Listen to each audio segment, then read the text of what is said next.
Next up is Apple. Apple, there's some rumors that they could reportedly get a rugged model for extreme sports that's going to be rubberized.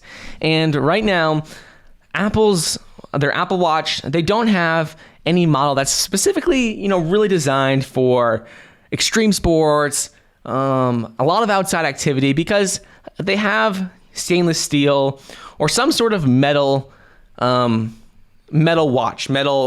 compartment that the watch is in.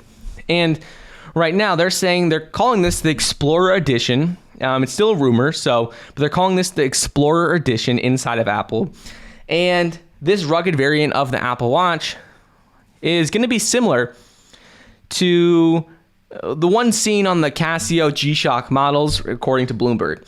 It's going to have impact-resistant casing. It's going to be rubberized. And they're also reportedly in talks of putting new software in it for swimming and tracking that as well.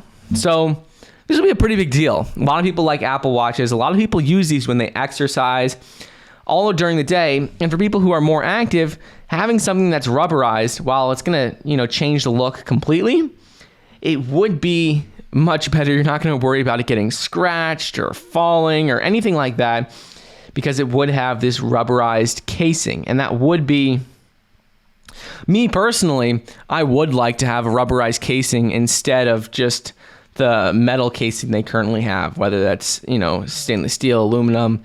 Better to have, in my opinion, some sort of rugged casing, especially if you're going to use this for like swimming and a lot of outdoor activities. It depends on what you're using it for, but we'll see what happens here.